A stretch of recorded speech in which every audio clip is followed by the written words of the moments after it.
Next Chapter Podcasts.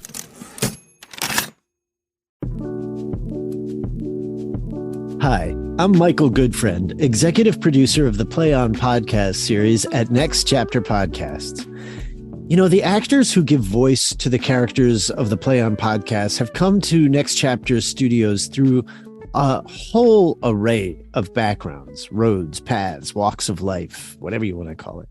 But Colleen Werthmann may be the first actor we've had who is just as much a writer as an actor. I thought it would be fun to talk with her about Henry V and get her unique perspective on how this story is told. She's the voice of Exeter, Orleáns, and others throughout the entire series, and she's here with me now. Colleen Werthmann, thank you so much for being with us as part of the Play On podcast bonus content series for Henry V. Thank you, Michael. The pleasure is mine.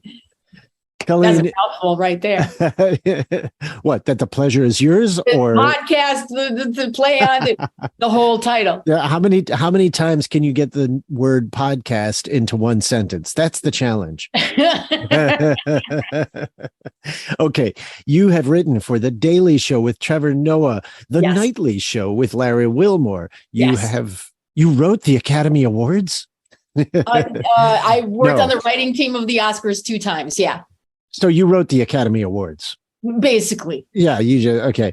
And you've done Comedy Central roasts. You've done the White House correspondent. I like, as I choke on this saying the words White House Correspondents Dinner, because really there's nothing.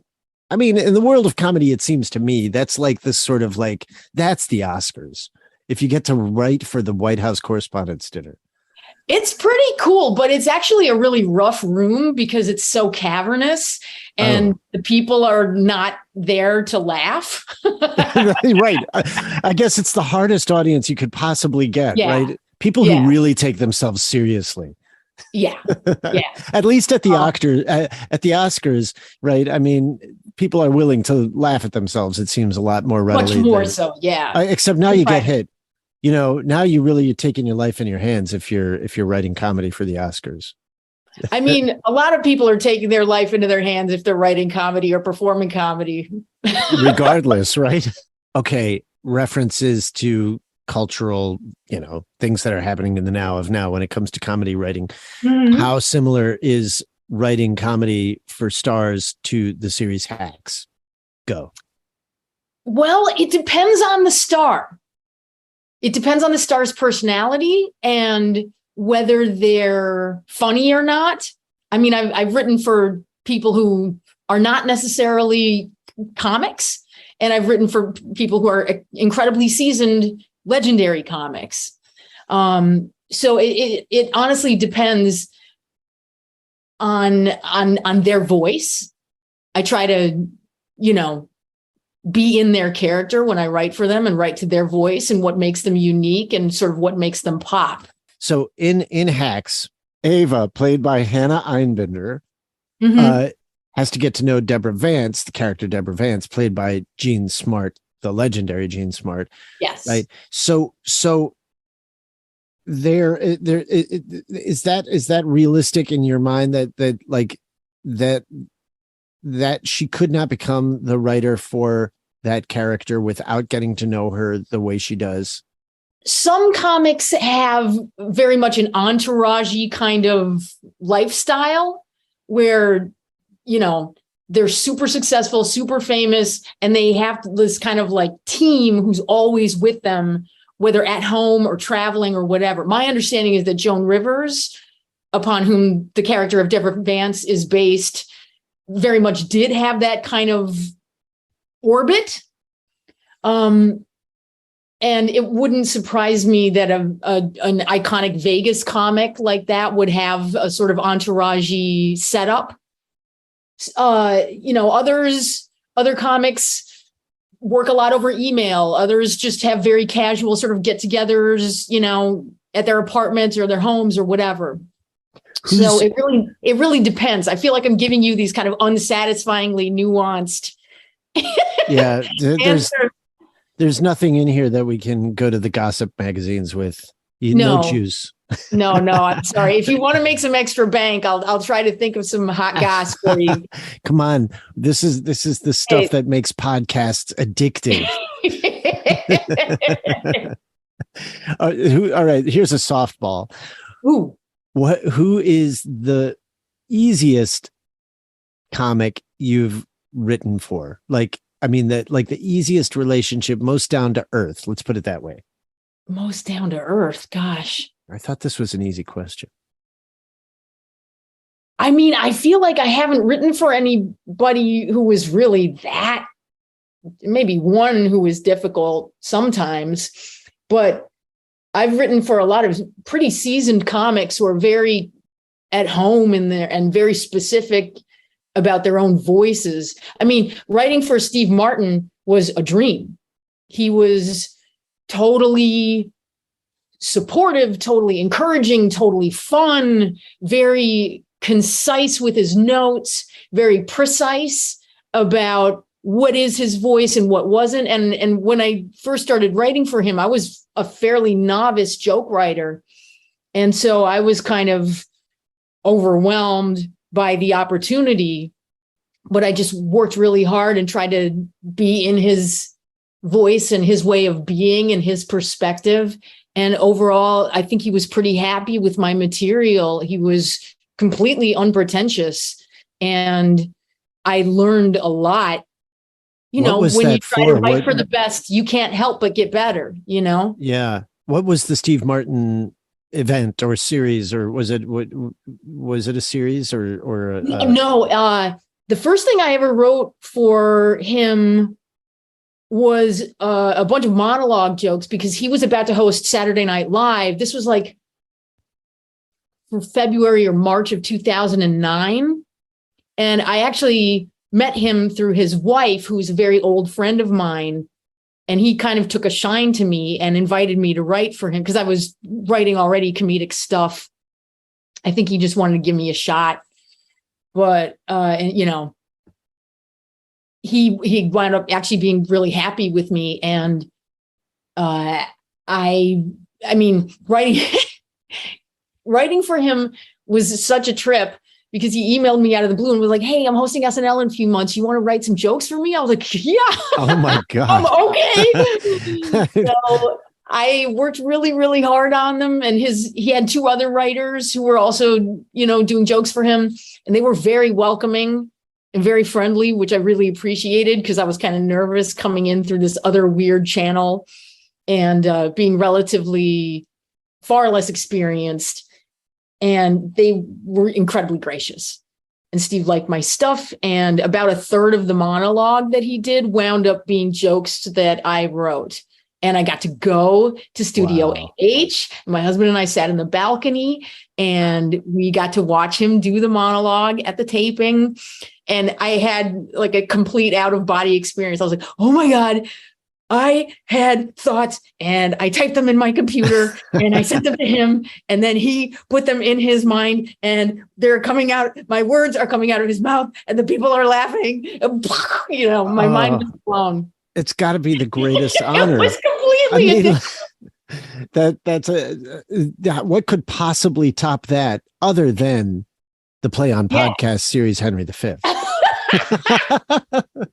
Well, I mean, he did invite me to write for the Oscars when he co-hosted with Alec Baldwin in like 2010, I think it was. So that was like a year and a half later, maybe. But by then you were so big, you turned him down. No, not at all. By then I was like, well, I know he's hosting the Oscars. I'm sure he'll ask me if he wants me to write for him. And he did.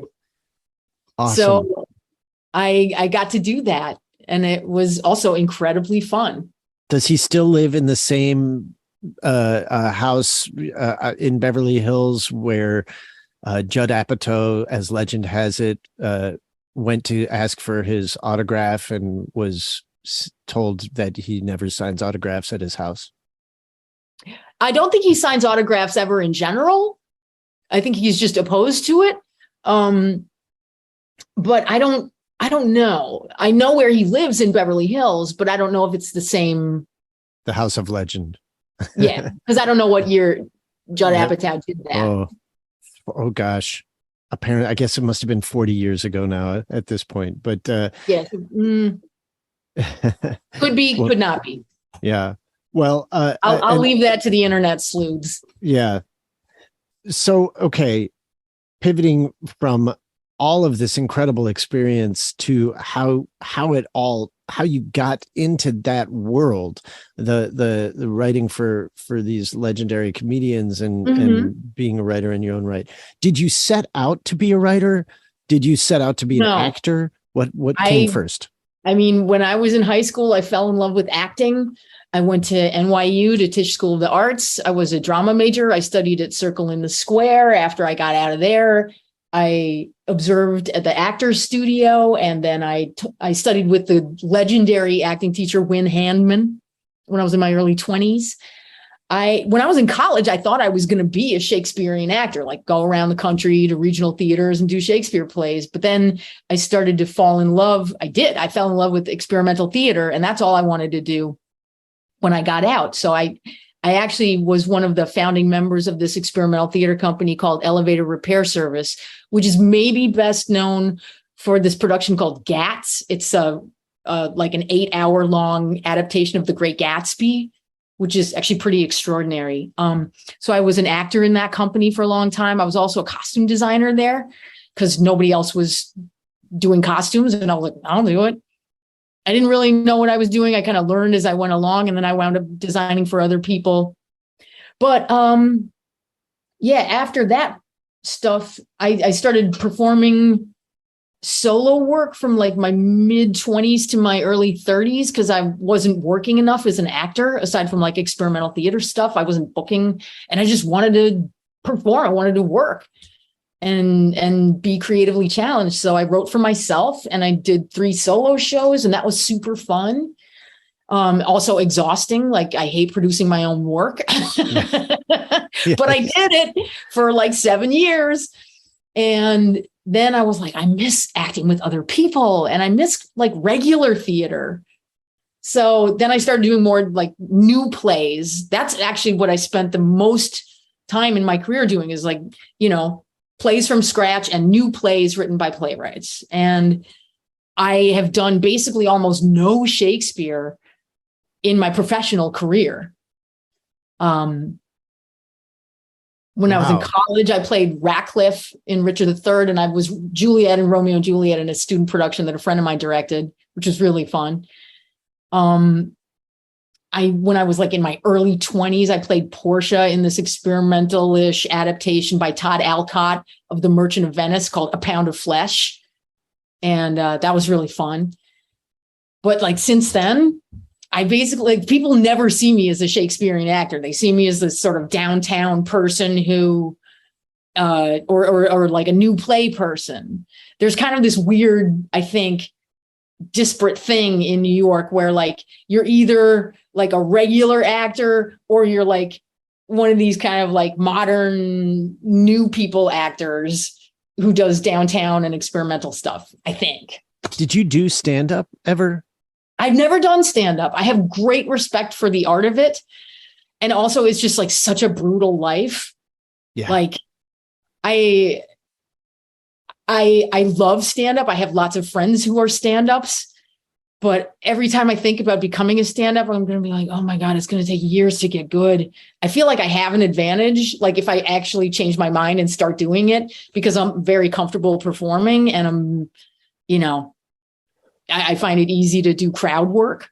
Well, what it's really interesting because the one woman shows that you've done, the one person shows,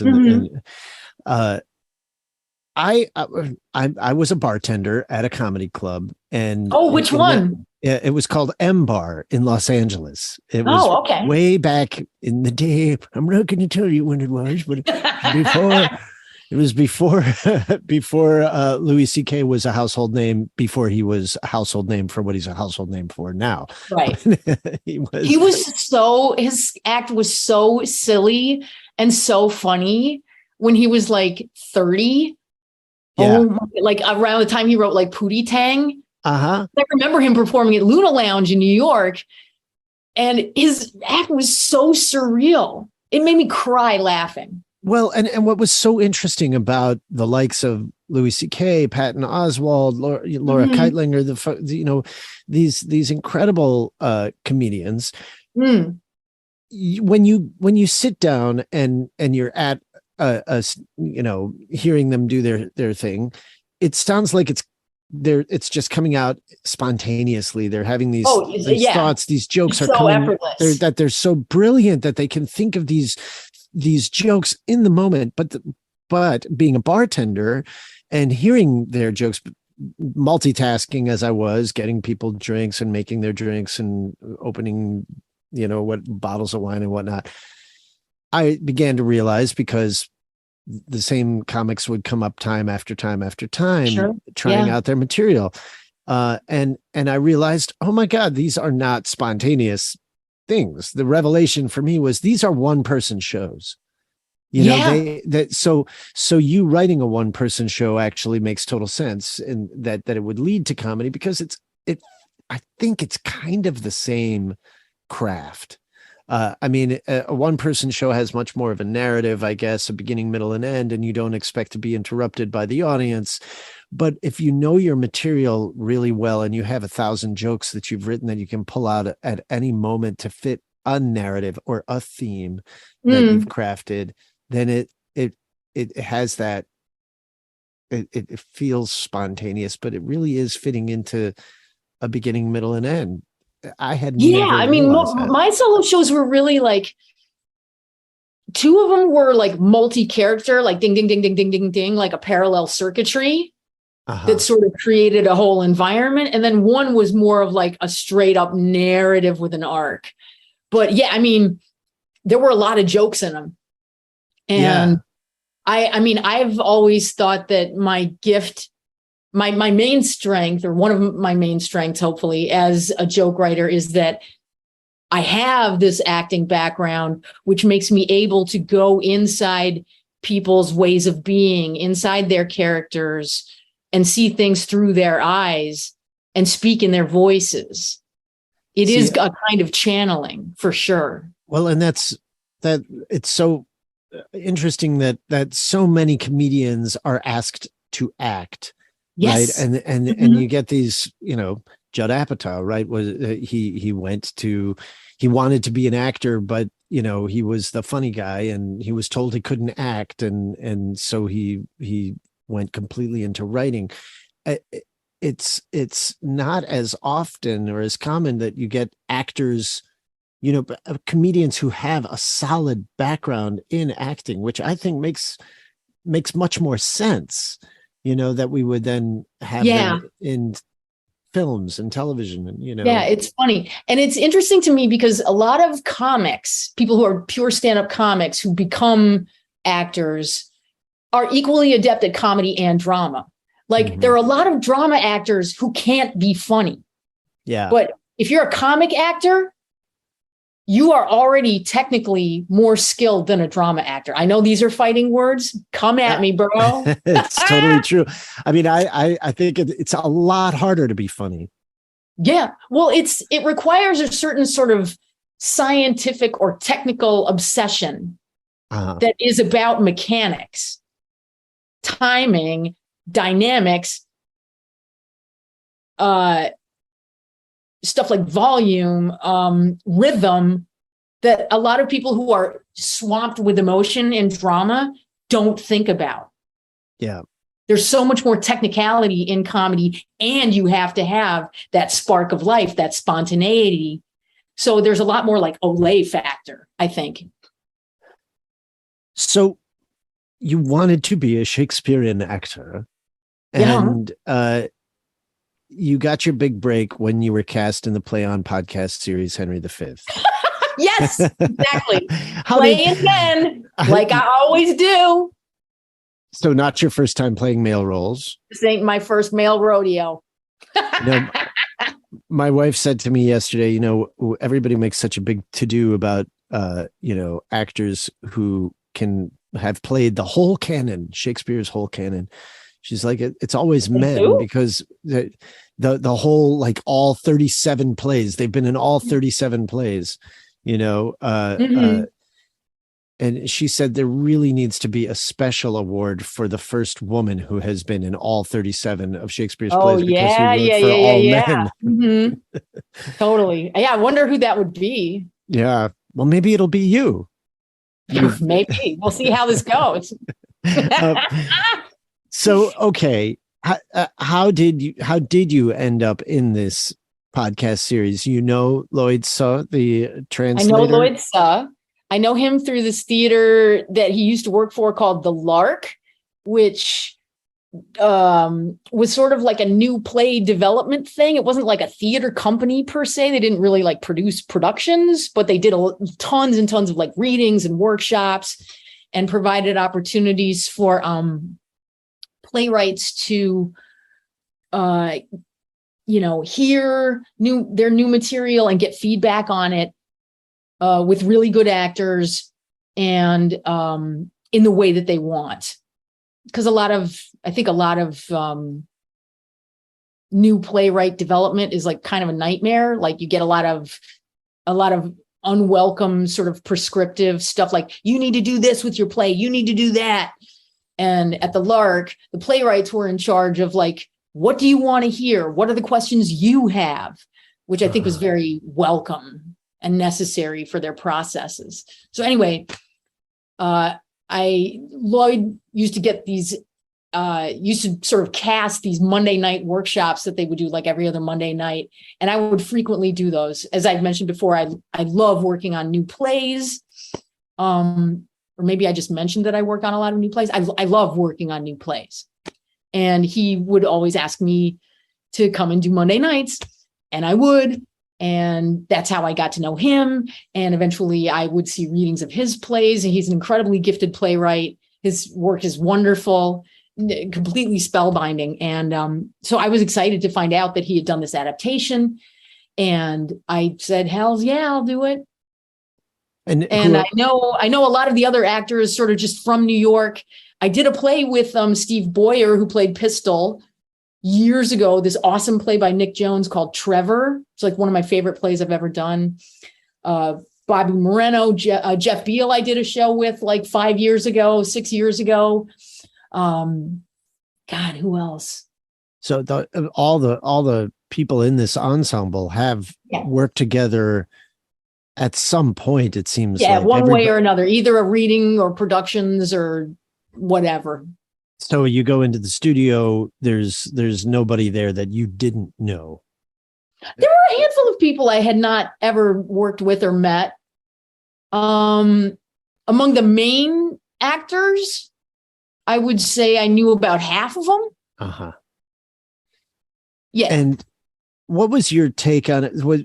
Had you worked on this translation that Lloyd had done prior to going into this podcast series, or was this your first look at it? Yeah, it was my first look. And what did you think of Exeter, the character, when you picked it up and started, peeling away the layers of this person? Well, the sort of military advisor is a character that's in a lot of Shakespeare plays, obviously. My take on Exeter was that he's kind of like Mike from Breaking Bad. Uh-huh. He's like the helper who just tells it like it is, and is a grizzled veteran who might even be pretty over it. And then Orleans, I played as, or Orleans, as some people like to say, I played as a little more sassy. Mm-hmm. A little bit more of somebody who's like playing the dozens on a stoop, like yo mama jokes kind of a thing. That was actually one of my favorite scenes to work on. Yes. There's like all that stuff like where the Dauphin is going off about his horse, how much he loves the horse. And then, there's all these like dirty jokes and kind of double entendres and lots of whooping and laughing. That was a lot of fun. I didn't give Exeter short shrift. I just got on an Orleans jag there. That's and they really are. I mean, it's like who can take the piss out of them, as the Brits say, the most. without, be crossing the line, right? Because at a certain point, the Dauphin could actually have you killed. Right. Yeah. So you want to do zingers that won't get you beheaded. Have there been adaptations of Shakespeare that you've seen that you're like, that's it, that's money, they nailed it, like, or that just kind of that you felt were really successful? Okay. When I was in college, or maybe just out, I saw this production of Brooklyn Academy of Music. It was called Ninagawa Macbeth. And it was by this Japanese like classical director. I can't even remember his name, but it was set in like samurai era. And it was just stunningly beautiful. And then like when the porter came out, he was wearing like those little wooden sandals with the two kind of sticks. I can't remember what they're called for the life of me right now, but it was like this stock character in like Japanese culture that they kind of like had transformed into like the character of the porter. It was so perfect. I was like, wow, amazing. I also really love this film adaptation directed and written by David Massoud.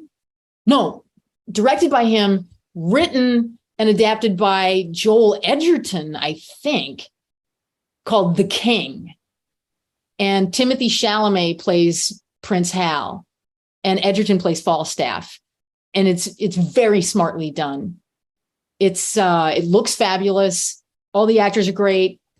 And it's a prosy adaptation, which still rings very true, to my mind, to the rhythms and the vibes of the original text. Je vous remercie de me recevoir, Votre Majesté. Please speak English. I enjoy to speak English. It is simple and ugly. Those two are the ones that come to me off the top of my head. Did this feel, when you started digging into it, did it feel like it's relevant? You know what I mean? Like relevant to what? To us here and now, Henry V, right? It's this history play. It feels, when you're like, okay, it's a play about a king from hundreds of years ago. What is the point of doing it now? When you started to dig into it, did you start to go, oh my God, there are things in here that totally speak to our time? Well, obviously the first thing I thought of was Russia's invasion of Ukraine and saying like, oh, we own this land. This land is ours, da, da, da, da, da, da, da. We have claim to this land historically. That huge sort of long speech that opens the whole series, right? Right. Where the old guy is just going on and on and on about back in the day, your father's foot. That felt to you like Putin's excuse for invading Ukraine? Absolutely. Because Putin is going back and saying back in the time of the Visigoths. And, yeah. And when all it is about just having any excuse to go. He wants us to restore the Soviet Union. Yeah. He wants to be Stalin. Shakespeare had to make Henry likable. I wonder if Shakespeare liked Henry, or if Shakespeare is making a point here about like, what are the limits, Okay, here's my hot take. Okay. He wrote all of these kind of ass kissy plays for the monarchy about how great England is. I mean, it's not that different from like a Medici commissioning a painting from a painter during the Renaissance and being like, okay, make this like beautiful picture of Catholicism. And they're like, okay, Yeah. I think that Shakespeare was like, all right, we need a heroic king. Here we go. And still is landing bills. Right. But he's able to do it landing some punches, right? Yeah, for sure. Which back in the day was a really risky thing, right? Because you really were killed if you crossed the line, you know, or tortured or you know, had your tongue cut out. He was skillful. His plays were hella entertaining, popular and critical acclaim. You know, he knew how to pack them full of all kinds of awesome stuff, you know, fights, comedy, sex. And, you know, I feel like he bulletproofed his scripts so that he could get in little zingers. Yeah. Which is why they've lasted, you know? Yeah. Yeah. Otherwise, if he was just doing, you know, puff pieces for royalty, then they would have been flat and boring. Yep. And then, you know, if he had been too heavy-handed, they would be in the dustbin of history, just like all the very serious plays about the Vietnam War, which were so meaningful at the time. But, you know, can anyone name a single one now? No. I mean, I can because I know them, but they're not worth doing because they're heavy-handed and dumb in their obviousness. So how is this similar? I mean, to you as a comedy writer, right? For the White House Correspondents' I fancy myself a Shakespeare of comedy. No. Shakespearean actor and comedian. Right. But it is kind of, it's the same in comedy, right? I mean, you can't be, do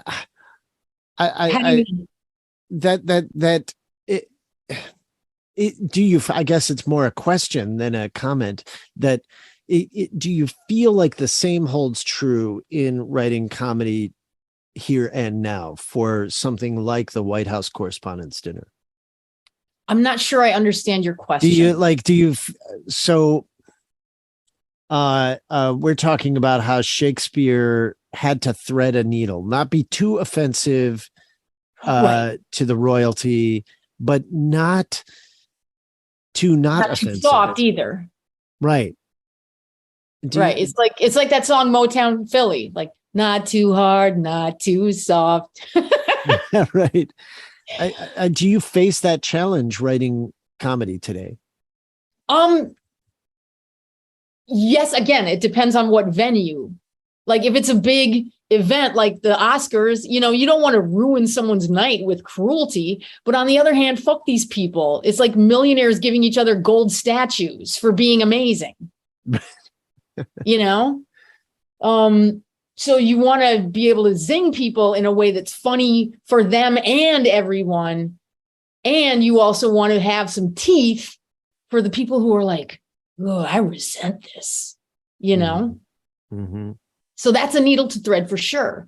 But then, you know, when we're talking about like Shakespeare and how he made stuff last because it was packed with all these complexities and pleasing things, you know, I've done a lot of news comedy, which is very disposable. You know, it goes away with the news. And I'm often envious of people who get to just write, quote unquote, pure fun, even though it's, quote unquote, not as hard. I think it is actually really hard, especially in our extremely polarized culture right now, to make jokes that make everyone laugh.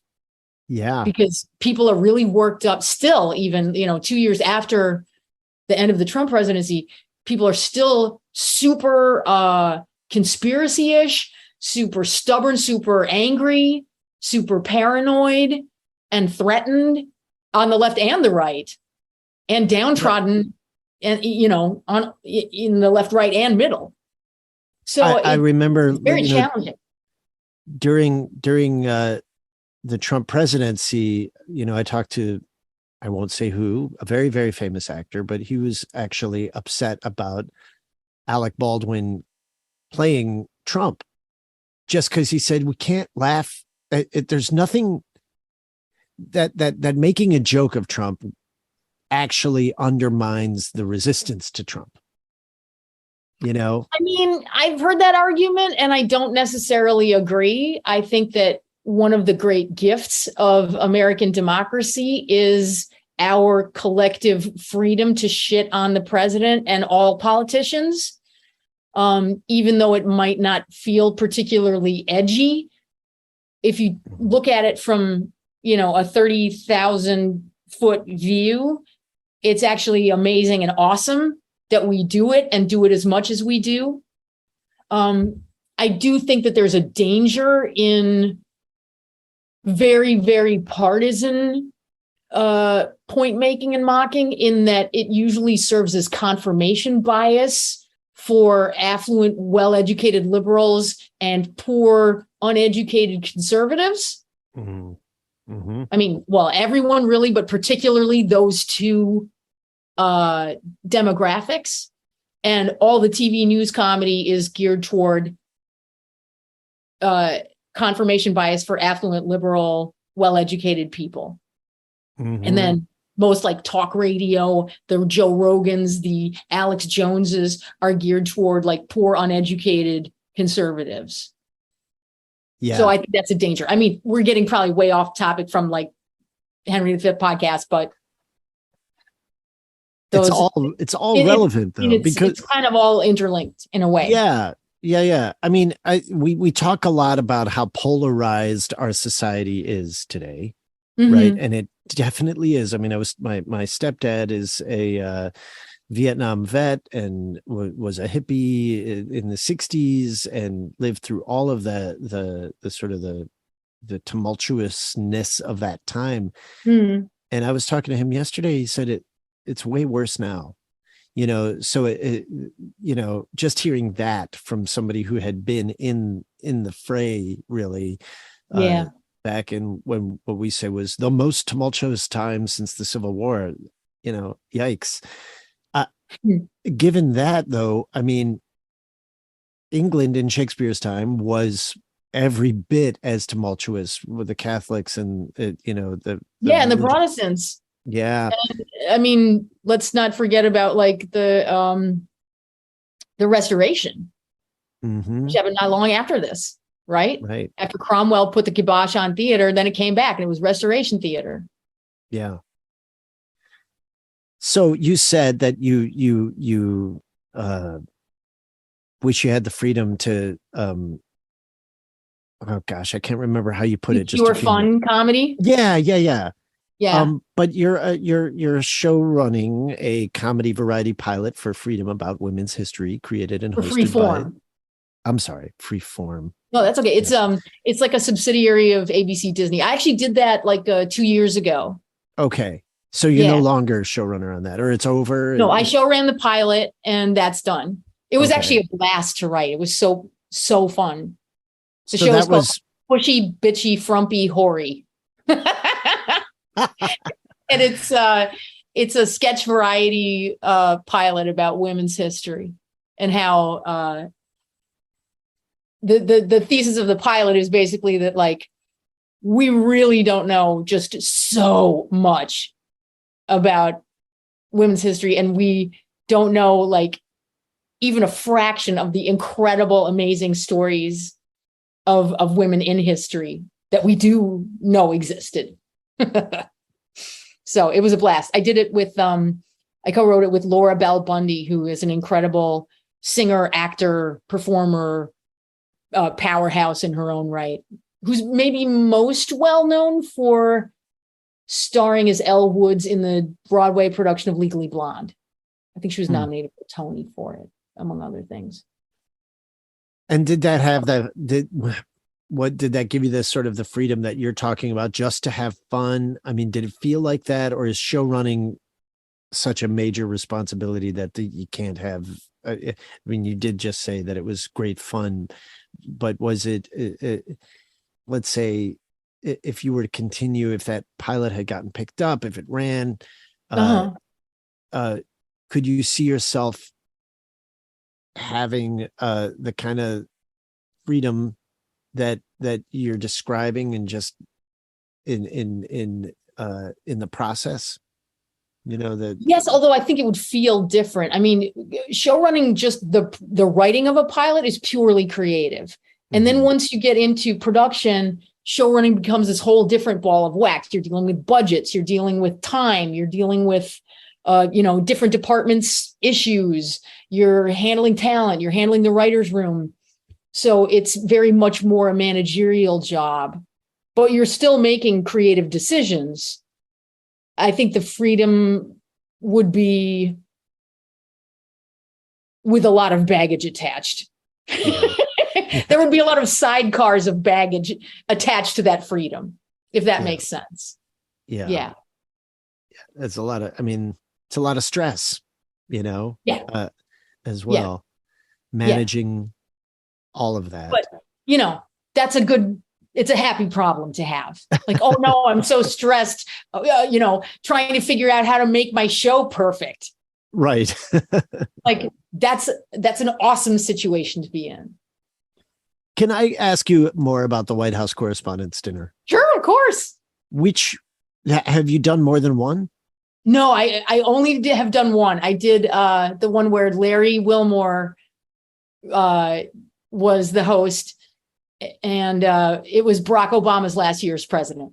I want to thank the president, the first lady, Carol Lee in the White House, Correspondents Association for hiring me, and Mitch McConnell for not blocking my nomination.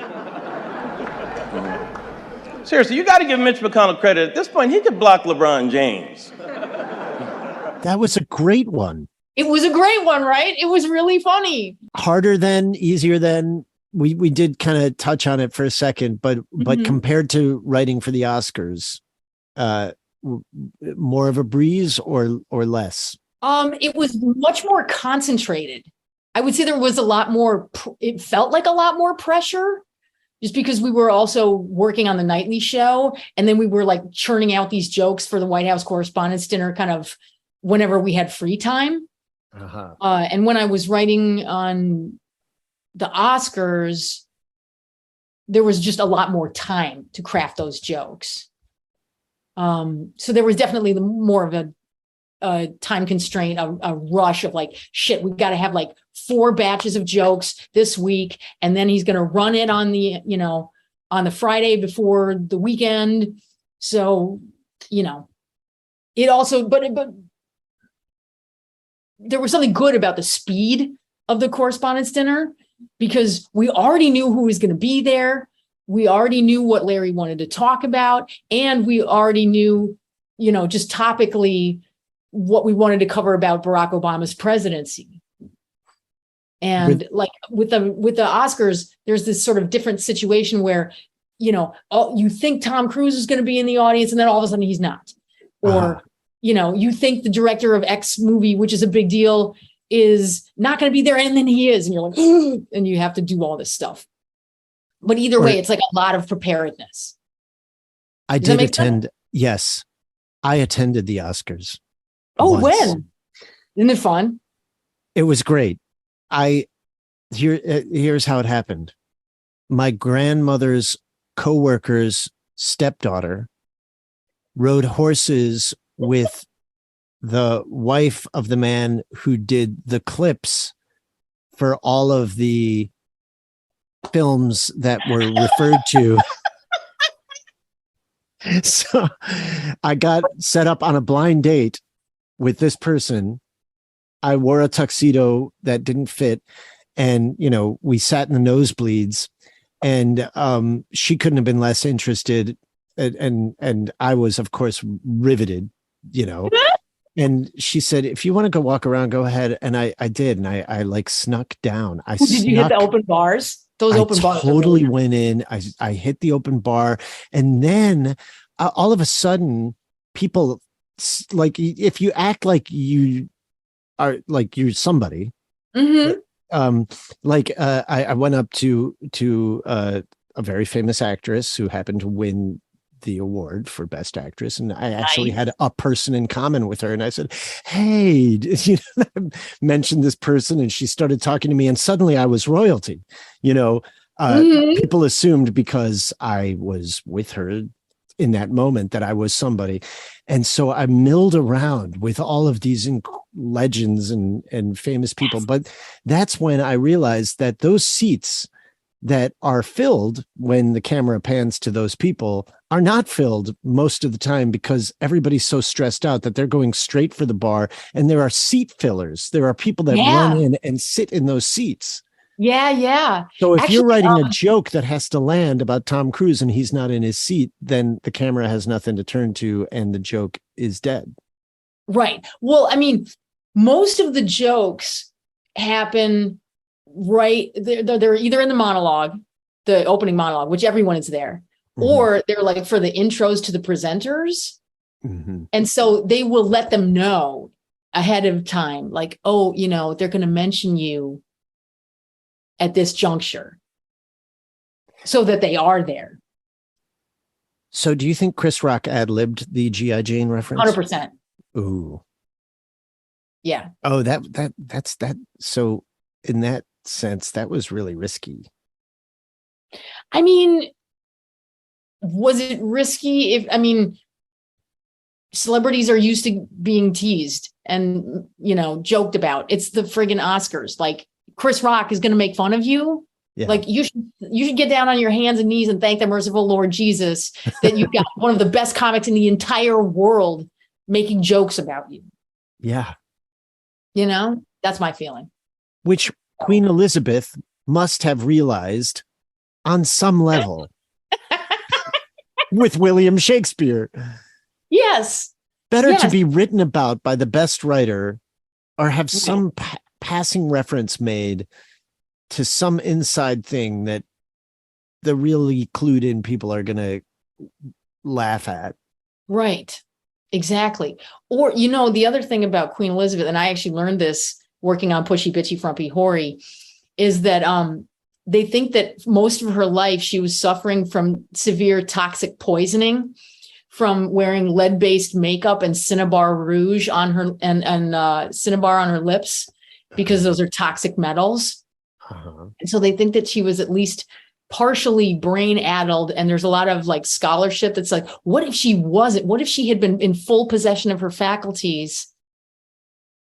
I mean, she was a pretty good queen, you know, poisoned. So what could she have accomplished had she been 100%?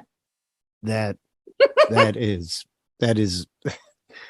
that's a hot take. That is a hot take. A piping hot take. Listen, I've talked to dramaturgs and scholars and directors and actors throughout these podcast series, and you're the first person who has made reference to the possibly brain-addled Queen Elizabeth, that she may have been in an advanced state of dementia or some state of dementia. Or just not doing good. Yeah. And her teeth were completely black. Not as gangsta. Well, thank God they didn't have the paparazzi back then. I know, right? They didn't even have teeth bleaching kits then. So sad.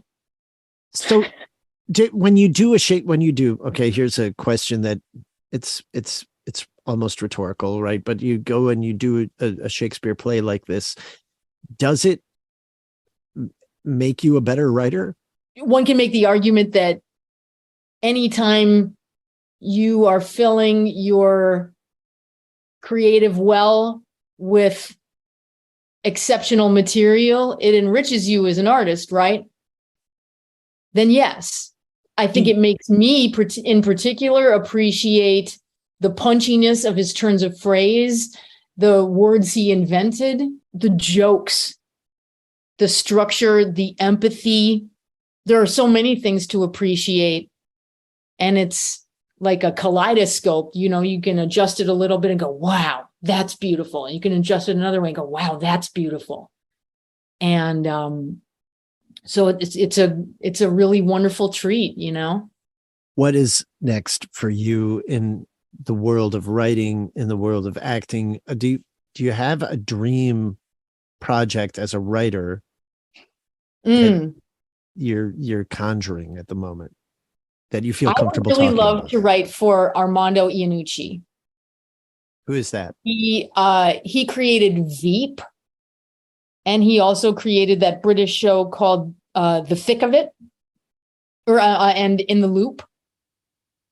He's a political satirist. He also did that movie, The Death of Stalin, which has many, many incredible actors in it, including Rupert Friend and oh God, I'm going to blank. Anyway, it's a great, great movie. Very, very high speed, high octane, pitch black political farce. I would love to write for him. I think he's the most funny and the smartest and the best comic voice about our times right now, period. I am kicking around some ideas for a new script of my own that I'm going to write, because I need to write another script. Those ideas are nascent. One title is Shore Leave. You don't have a role that you would love to play that you're like, God, before the end. Oof. God, I used to be able to answer this question so easily because I was doing a lot more acting and I was thinking about it more. I feel like my answer has receded into the depths of my mind. I would love to do a role that required a great deal of delicacy. Huh. Because a lot of the work that I get involves a certain sort of comic zestiness or a lot of sort of aggro physicality, which I'm very good at and which I totally enjoy doing. But I feel like technically and emotionally, it would be a really fun challenge to play like a very fragile person of delicacy. A fragile person of delicacy. Yeah. Like, I think a role that would be really hard for me, even though I'm way too old for it, is Laura in The Glass Menagerie. Oh, I could totally see you doing it. Irina in The Three Sisters. Uh-huh. I would get cast as Olga, but I would like to play Irina. Or I would, no. You know what I would love to play? I never got to play this role. Nina in The Seagull. Oh, yeah. I always got cast as friggin' Arkadina because I could pull it off and none of my other classmates could because I had the gravitas. But what part did I want to play? Nina. Mm-hmm. I got to play Constantine. Oh, the best. Did. Yeah. Chekhov is really hard. Yeah, that's why I want to do it. Yeah. And again, nobody thinks of me as like a Chekhov actor. Well, I could totally see, for what it's worth, I could totally see you doing any of those roles that you mentioned. Oh, thank you. I hope you do get to do something like that. If Play On Podcasts, if Next Chapter Podcast ever becomes Next Chapter Media, and I'm running the fiction department, I'll tell you right now, Colleen, that I will do everything I can to make sure that you get to play those roles. All right. Well, there's a little bakshish in there for you too. You know what I'm saying? You've done some mentoring. I have. For whom, in what way?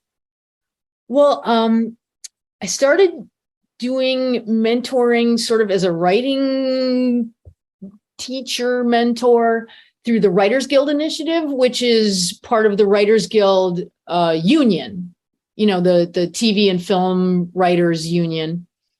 There's like a philanthropic wing, a charitable wing, where writers will do writing workshops with underserved populations. And it's so fun.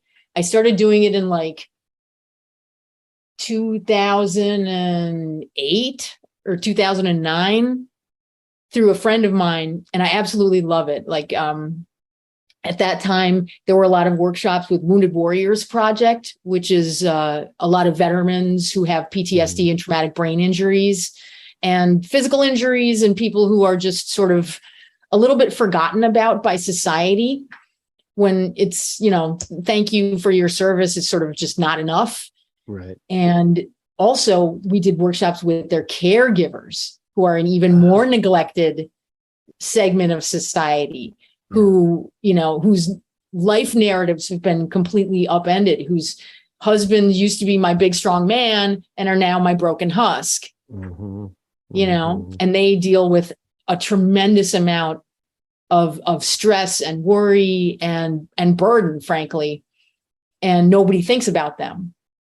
We've also, through that organization, I've also mentored writing workshops with like LGBTQ asylum seekers from other countries who are at like, you know, these houses in Massachusetts, or like the Muslim Writers Collective, which are Muslim American writers, mostly young, who kind of don't have a lot of opportunities in mainstream writing worlds, and other groups, prison groups, all kinds of stuff. I find it tremendously rewarding. And through that, I got recommended to teach at Sundance Institute. So I teach at the Sundance Episodic Lab, which happens like twice a year, where they have extraordinary young writers come in. And I kind of do like creativity workshops with them, mostly to just like unclench their sphincters, because a lot of times they're kind of unknowns who are placed in this like very, very high pressure situation.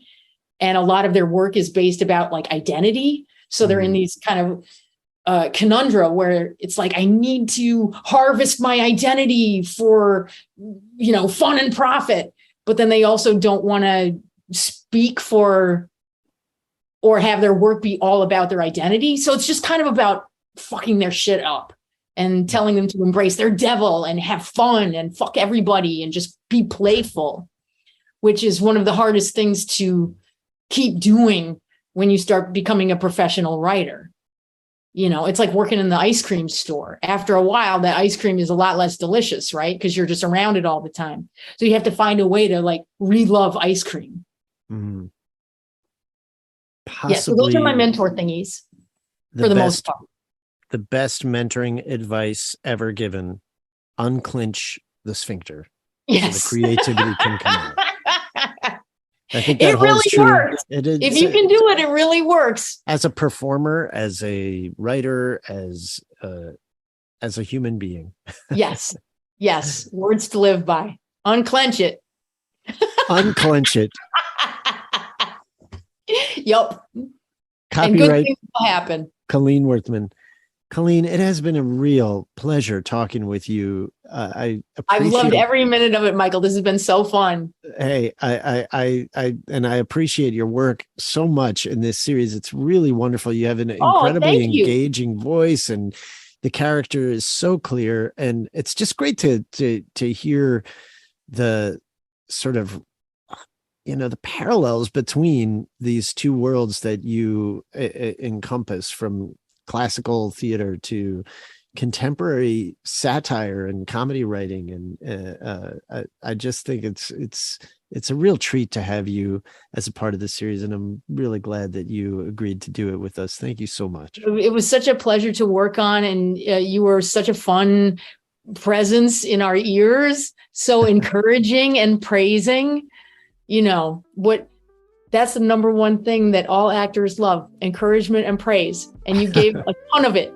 And I'm very and great notes too, but you know, really liberal with the encouragement and praise. So kudos. As one of the neediest, most insecure actors ever to have taken the craft seriously, you know, I definitely know how important it is to get approval. You've been listening to the Play On Podcast bonus content series. You can learn more about the Play On Podcasts at Next Chapter Podcasts website, ncpodcasts.com. That's N as in next, C as in chapter, podcasts with an S at the end.com, where you can find other Play On Podcast series and interviews, along with talk podcasts like How I Got Greenlit, The 500 with Josh Adam Myers, The 10, The Tough Juice Podcast with Karan Butler, and a whole lot more. I'd like to thank Jeremiah Tittle, the founder of Next Chapter Podcasts, and my producer, Peter Musto, our audio engineer, Adam Bernard, and our editor and sound designer, Justin Cortese. Be sure to subscribe to Next Chapter Podcasts for updates on all the latest content. And don't forget to rate and review our shows I'm Michael Goodfriend, and I look forward to sharing more incredible works in the Play On podcast series with you, along with lots of enlightening bonus content at Next Chapter Podcasts.